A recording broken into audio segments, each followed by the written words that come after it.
Paz e bem, pessoal, tudo bem? Estamos aqui de volta para a gente conversar um pouco sobre mística franciscana a partir do Testamento de Francisco de Assis. Tudo bem, nós paramos aí no Testamento de Francisco, paramos no número 22, agora é o 23 para frente, então vamos dar continuidade. Você tem acesso a esse texto, como eu sempre falo aqui, nas redes, nos sites dos franciscanos, dos capuchinhos, no Centro Franciscano de Espiritualidade de São Paulo, tá? Ou se você tem as fontes franciscanas, né? Pode ser essa aqui das vozes, que eu já falei que é bem cara, tá os seus R$ 300. É, então, eu sugiro para você comprar a edição de Santo Antônio, com uma tradução um pouco diferente, mas também super válida. Não tenho que desabone ela. Então pode ir lá também comprar a edição de Santo Antônio. Ou se você não quer comprar nenhuma nem outra, aí nós temos a internet, né? Tem esse acesso tranquilamente. Nem precisa hoje com tablet, celular. é, Também você pode salvar aí, criar um e-book, né? E botar no seu leitor de e-book tranquilo. Muito bem, então vamos lá conversar sobre a partir do 23 do Testamento de Francisco de Assis. Deixa eu ficar para cá porque está cortando aí a minha careca, né? Como saudação, o Senhor me revelou que disséssemos: o Senhor te dê a paz. Bom, começa com essa saudação, né? O Senhor te dê a paz. Quem é a paz? O príncipe da paz, o Senhor mesmo, né? Aqui não se trata de um simples desejo, que fique tudo tranquilo na sua vida, tá? Que você seja protegido e que nada de ruim aconteça. Não, não é nesse sentido, né? Somente, ou nesse sentido, às vezes, de simplesmente um desejo positivo humano. Não, é além. Aqui é a própria paz. O Senhor revelou. Então, te dê a paz. Quem é que dê a paz? Então, a própria paz, com letra maiúscula, o Senhor. Cuidem os irmãos para não receber de modo algum igrejas pequenas, habitações pobrezinhas e tudo que for construído para eles, se não estiver como convém a santa pobreza, que prometemos na regra, hospedando-se nelas sempre como forasteiros e peregrinos. Aqui a origem do carisma franciscano, que é a ação de Deus em cada um daqueles que eram despertados para esse novo caminho, novo e antigo, né? Para o caminho cristão. Então está nas origens, na raiz, né? Não ter, querer casas boas, né? Luxuosas, não. Que estejam as habitações temporárias que sejam adequadas, que não venham a ferir aquilo que foi prometido. É um problema hoje? Sim, é um problema hoje, né, para os franciscanos. Então a gente interpreta às vezes assim uma forma mais atualizada, né? Nós precisamos das instituições, né? É verdade, precisamos, né? Hoje o contexto é outro, né? Devemos responder às necessidades legais, precisamos proteger também irmãos e frades com questão de seguridade social, aposentadoria, plano de saúde, etc. e tal. Mas no princípio não era assim, né? Não era assim. Estamos falando aqui da origem. Tempos são outros. Podemos cometer um erro de por exemplo, qual o erro que a gente poderia cometer? Precisamos voltar às origens. Então vamos para a rua, morar na rua, cuidar das pessoas, né? Esse, Precisamos ter muita clareza de uma coisa. Vivemos numa sociedade que tem a legalidade, a justiça, tem a questão de saúde. é, Nós não podemos fazer ou trabalhar com as pessoas sem ter responsabilidade em relação a esse trabalho. É um contexto diferente, bem diferente da Idade Média. Isso não quer dizer que vamos ter casas suntuosas, luxuosas, né? Aí é o excesso, o extremo. carro luxuoso. Precisamos de carro hoje? Precisamos, para locomover, para fazer celebrações longe, para trabalhar numa paróquia. Isso é real, isso é concreto, né? Mas aqui no princípio não era assim, né? É, não é que não tinha carro, é óbvio que não tinha carro, né? Não se tinha cavalo, andava a pé, né? Francisco optou por esse estilo. Casas pobres, e morar nessas casas, residências pobres, residência aqui até, né, entre aspas, permanência temporária, né, de passagem. Os franciscanos, diferente dos monges, de outros movimentos religiosos, não queriam construções grandes, conventos, mosteiros, né? Então houve muitas questões conflituosas já no início com Francisco, ainda em vida, divisões na própria ordem daqueles que queriam viver já em conventos, né, estabelecer conventos, casas grandes, com seguridade, com mais tranquilidade, e aqueles outros que queriam viver pelo mundo em pregação, como peregrinos, assim como Francisco queria. Este é um conflito que já nasce ali no período de Francisco de Assis e já uma certa divisão. Mando firmemente por obediência a todos os irmãos, onde quer que estejam, que não ousem pedir à Cúria Romana qualquer tipo de carta. Que os irmãos não ousem, né? Os Francisco que é bem firme, né? Não façam isso, né? Vocês têm que viver isso que nós prometemos. Nem pedir por si mesmo, nem por pessoa intermediária, nem a favor de igreja, nem a favor de outro lugar sob pretexto de pregação, nem por perseguição de seus corpos. Mas se em algum lugar não forem aceitos, fujam para outro lugar, outra terra, para fazer penitência com a bênção de Deus. Francisco não queria proteção de forma nenhuma, porque para ele ter propriedade, ter proteção, gera ócio, né? Gera uma espécie de anemia, né? Estou chamando aqui de anemia, nem sei qual o nome que a gente daria nesse período, mas é de uma preguiça, né? É de sair do comodismo. O ser humano acostuma. Francisco é um conhecedor do ser humano, um realista. Ele não é pessimista, é realista. Se der isso, vocês ficar pedindo proteção, guarita, benéfico da cura romana, vocês vão ficar cada vez mais preguiçosos, né? Lentos, lerdos, surdos, né? E não vão viver como os discípulos, como pregadores. E quero firmemente obedecer ao ministro-geral desta fraternidade e a qualquer outro guardião que lhe aprouver dar-me. Francisco obediente, mesmo ele sendo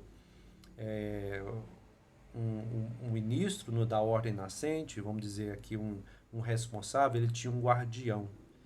Ele queria sempre ter. Ou seja, a função que ele tinha não fazia com que ele fosse desobediente. O que é desobediente? Saber escutar. Né? Hoje, quando a gente às vezes estabelece as hierarquias, parece que aquele que está acima não quer escutar, né? Parece que se acha sabedor de tudo. E pelo contrário, nenhum cristão deveria ser assim. Né? Que os cargos, os ministérios não possam ser motivo de vanglória, tomar posse, né, do prelado, do cargo, achar que manda, achar que o outro ali não pode. Imagina um responsável por uma comunidade, uma fraternidade, uma província, não porque ele é ministro, ele não obedece o guardião. Aqui tem um problema sério, né? Vai contra o que Francisco aqui está dizendo. Se ele não sabe ouvir, né? Que obediência não é simplesmente porque o guardião disse isso ou aquilo, mas é saber o que é dito, né? E realmente perceber que aquilo é preciso realizar ou não realizar, né? Ou esperar ou fazer, depende de acordo com as necessidades reais, concretas. Ou seja, tirar a pessoa do próprio orgulho que o cargo possa vir trazer para ele, né?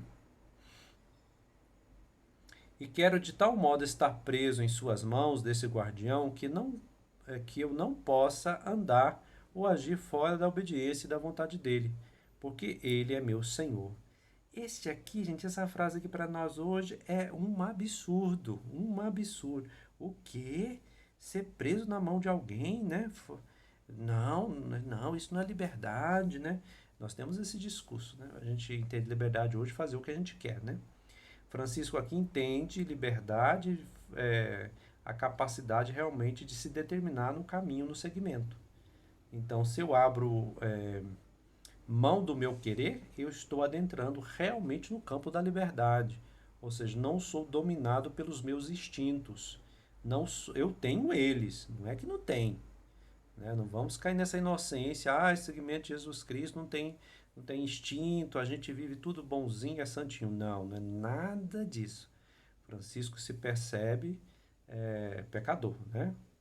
E aí a capacidade de estar sobre o outro, a submissão ao outro. Né?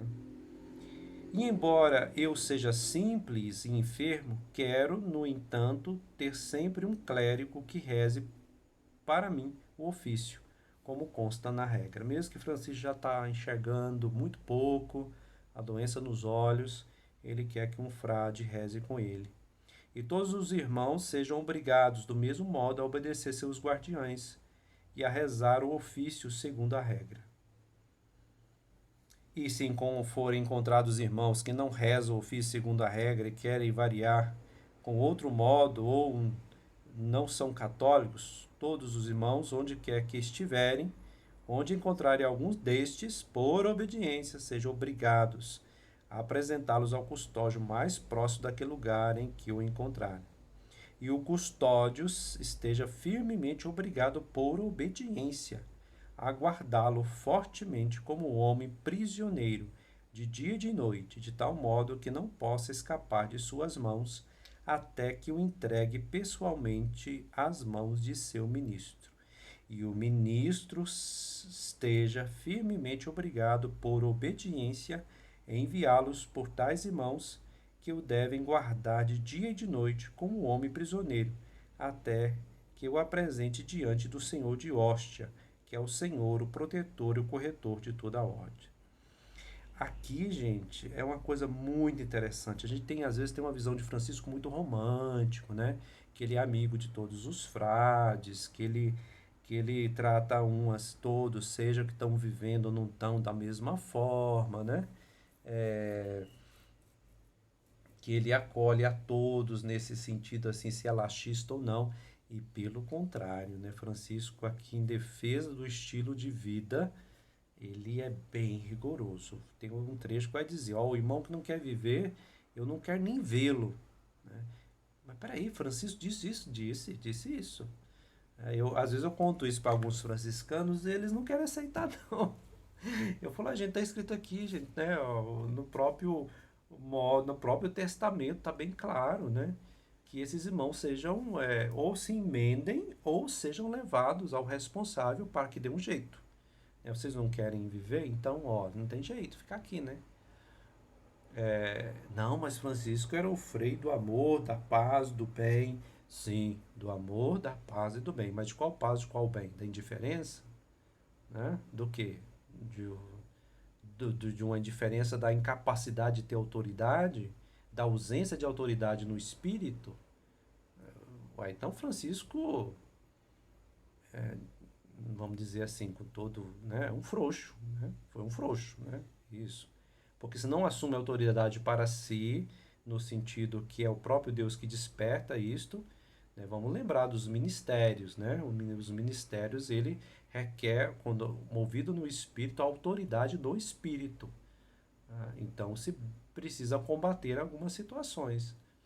E aí, se nós temos uma visão muito de Francisco assim, meio Maria Mole, né, adocicado, então Francisco deixou de ter autoridade no espírito e passou de ser um frade, um irmão medroso, com medo de achar o que as pessoas vão dizer dele, né? Ou seja, está mais à busca de aplausos, de aceitação. É como um pai que não corrige o seu filho com medo do filho não gostar dele. né? Uma mãe que também, por insegurança, medo do filho de 3 anos não gostar dela, ela não tem coragem de falar, de educar. Francisco não tem isso não, né? Ele sabe a responsabilidade, não uma responsabilidade simplesmente por uma lei feita pelos homens, mas uma mãe e um pai que é apaixonado, realmente ama seus filhos, não vai deixar seu filho comer fora de hora, não vai deixar seu filho sem fazer a tarefa de casa, não é? Então, pois é. Francisco será também.